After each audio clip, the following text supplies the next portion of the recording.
Faut-il craindre le remplacement des soldats par des machines à tuer? Quelles conséquences aurait cette rupture? Faut-il interdire ces armes qui paraissaient en tout cas relever de la science-fiction il n'y a encore pas si longtemps? Marie Desneiges-Ruffo tente de répondre à toutes ces questions et son essai nous entraîne, on va le voir, très loin dans la réflexion. Bonsoir. Bonsoir. Soyez la bienvenue sur TV5 Monde. Vous êtes philosophe et vous publiez ce livre « Itinéraire d'un robot tueur ». C'est aux éditions Le Pommier. Avant de vous donner la parole, on va voir comment en parlait récemment notre partenaire France 3 reportage. C'est une fiction imaginée par un institut de recherche sur les nouvelles technologies, une armée de drones tueurs qui passent à l'attaque dans une université. Chaque drone pourrait être équipé de quelques grammes de charge explosive visant directement la tête. La scène est glaçante et paraît improbable. Sur le plan technologique, elle est pourtant très crédible. Ça n'est pas de la science-fiction, c'est quelque chose, il y a un vrai risque de développement et de prolifération de manière extrêmement imminente. On pense que si rien n'est fait, dans quelques années, ces robots tueurs pourraient être développés et proliférés sur les différents terrains d'intervention militaire. Ce robot installé à la frontière entre les deux Corées est capable de détecter seul des mouvements suspects de jour comme de nuit et de tirer, aujourd'hui sous contrôle d'un militaire. Mais demain, avec l'intelligence artificielle, qu'en sera-t-il? De nombreux systèmes de défense aérienne sont déjà en partie autonomes. Et des robots, utilisés en particulier par l'armée et les forces de l'ordre, sont de plus en plus agiles. Depuis plusieurs mois, des ONG appellent les États à interdire des armes capables de décider à la place de l'homme avant qu'il ne soit trop tard. Aujourd'hui, il y a des garde-fous éthiques. Il y a un certain nombre de militaires qui s'opposent au fait que la machine soit totalement libre sur le champ de bataille. Mais jusqu'à quand, effectivement, ces garde-fous vont rester? Ça, c'est une vraie question aujourd'hui. 26 États souhaitent désormais les interdire. Mais des pays clés, souvent en pointe dans la fabrication de ces systèmes, ne s'engagent pas dans une réglementation contraignante. Parmi eux, les États-Unis, la Russie et la France. Marie Desneiges-Ruffo, on le voit, ces systèmes d'armes létaux autonomes existent déjà en fait, même si parfois ils ne sont pas létaux, ils servent de surveillance comme entre les deux Corées. Tout à fait. Alors, entre les deux Corées, il est possible de déclencher un tir. Donc, potentiellement, ce système-là est létal également. Alors, vous enseignez, vous, à l'université de Namur, je ne l'ai pas précisé, à l'Institut catholique de Paris également. À partir de quand est-ce qu'on a commencé à voir apparaître l'intelligence artificielle, les hautes technologies dans le système de l'armement? Alors, je ne pourrais pas vous faire un historique précis, mais les premiers systèmes de guidage, par exemple, datent des guerres mondiales. Donc, il s'agissait évidemment de reconnaître des ennemis, des amis. Donc, l'important, c'est évidemment de distinguer qui est une cible légitime ou pas. Et donc, progressivement, au fur et à mesure de l'avancée des technologies, on a utilisé ce qui était disponible pour mieux reconnaître les cibles. Alors, on va prendre un peu de recul. C'est l'introduction d'ailleurs de votre ouvrage. Vous dites qu'à la base, au départ, au siècle dernier, les hautes technologies et l'intelligence artificielle, c'était fait, Charlie Chaplin d'ailleurs s'en moquait, c'était fait pour alléger les tâches humaines.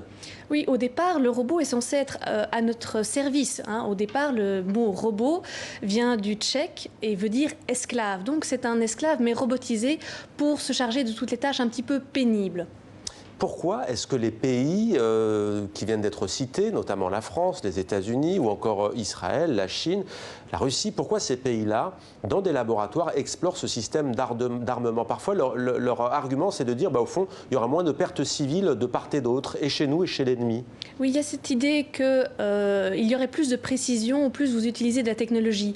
Ce qui est parfois un atout peut aussi être un désavantage, parce que vous pouvez avoir des biais cognitifs qui vont faire que vous allez moins bien programmer ou effectivement ne pas utiliser tous les petits détails du contexte qui auraient pu amener un œil humain à être peut-être plus prudent qu'une machine qui aurait des patterns déjà déterminés à l'avance. Alors, pour bien qu'on comprenne, les États-Unis, notamment sous Barack Obama, ont massivement utilisé les drones pour tuer des terroristes dans des pays comme l'Afghanistan ou encore le Pakistan. Il y a eu beaucoup de ce qu'on appelle les dommages collatéraux. Est-ce que pour vous, c'est une arme qui entre dans ce registre-là des armes tueuses, des robots tueurs? Quand on parle des robots tueurs, le grand public peut parler de deux choses. Soit effectivement des drones qui actuellement sont téléopérés, mais qui sont dotés d'armes létales. Donc téléopérés, c'est-à-dire qu'il y a encore un humain derrière. Mais pour autant, même s'il y a encore un humain, il y a toujours le risque qu'il y ait d'importants dommages collatéraux parce qu'une munition peut avoir une grande portée. Donc peut-être tuer des civils quand vous avez une guerre urbaine. Ça peut aussi être des salas, des systèmes d'armes létales autonomes. Ouais. Et là, on est plus dans des systèmes qui sont en train d'être développés et pas encore utilisés sur le terrain. Alors vous, dans votre essai, vous nous entraînez, je le disais, loin dans la réflexion de façon philosophique et d'autant plus plaisante que vous proposez un très astucieux mode de voyage. Il y a des joutes verbales étayées et souvent savoureuses. Il y a un robot et un humain qui vont en fait se lancer un défi. Le meilleur combattant va pouvoir remplacer l'autre à la guerre. Et pour savoir qui sera le vainqueur de ce jeu terrible, eh bien, tous deux vont devoir parcourir 3 étapes. Lesquelles de manière succincte? Alors l'agora, donc les philosophes, le tribunal des juristes et des ingénieurs, et enfin le champ d'honneur, le champ des militaires. Alors l'agora, une question se pose, notamment celle du droit humanitaire et de la responsabilité. Alors dans l'agora, les philosophes vont se demander qui est le plus à même de respecter la morale. Ensuite, dans le domaine du tribunal, on va se demander si effectivement on peut respecter le droit quand on est un robot. Quel statut juridique aussi, quelle responsabilité pour une machine intelligente?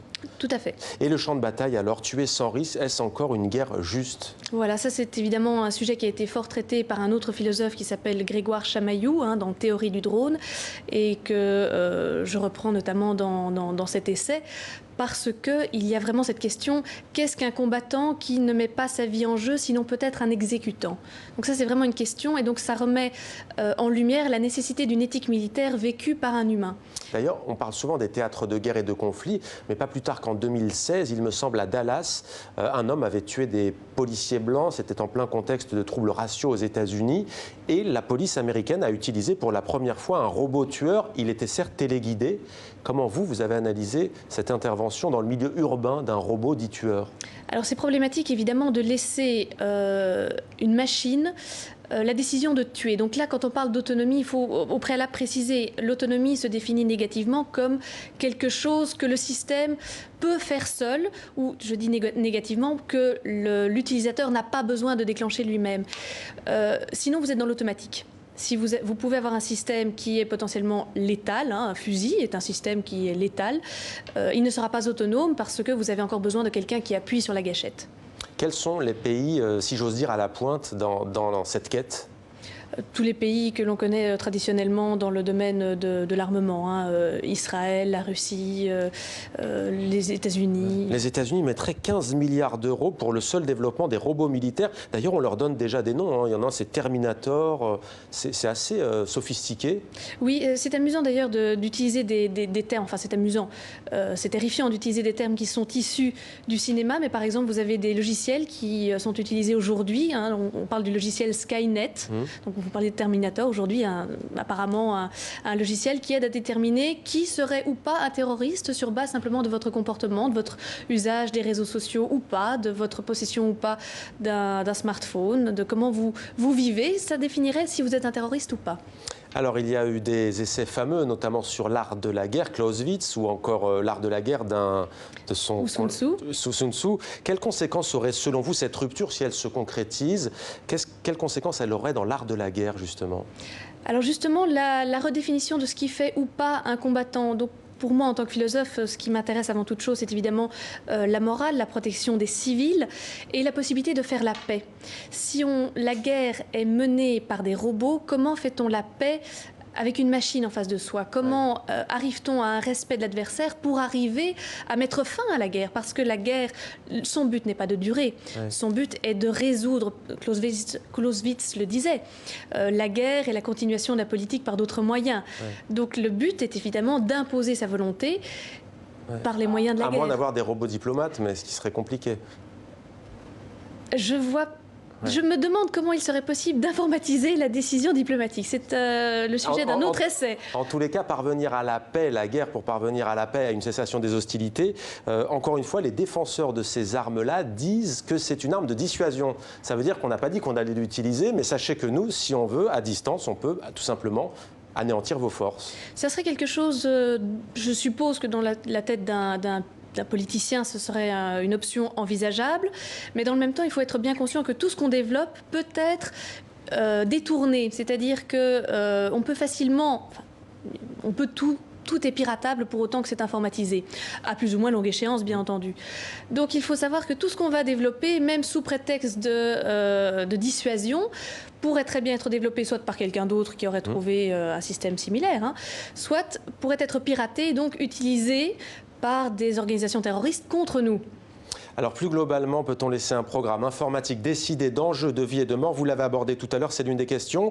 Il y a quand même encore un libre arbitre. Google l'a pris à ses dépens. 3000 employés de cette grande entreprise américaine ont rejeté une participation à un projet militaire de drone. Est-ce que vous savez, c'était il y a quelques mois, je crois que c'était au printemps, en avril 2018, est-ce qu'on sait aujourd'hui si ça va aboutir ou est-ce que la direction de Google a fait marche arrière? Il s'agissait de savoir si Google allait ou pas répondre à un appel d'offres proposé par le Pentagone. Ouais. Ce qui est intéressant à voir, c'est effectivement la conscience des informaticiens de leurs actes et de ce qu'ils vont programmer ou pas. Donc ça, c'est important parce qu'effectivement, derrière une machine autonome, il y a toujours au préalable quelqu'un qui l'aura programmé.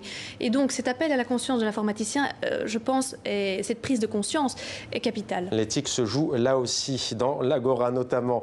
Itinéraire d'un robot tueur. Merci beaucoup Marie-Desneiges Ruffo d'avoir répondu à nos questions. Votre ouvrage passionnant paraît aux éditions Le Pommier. Merci. Merci à vous.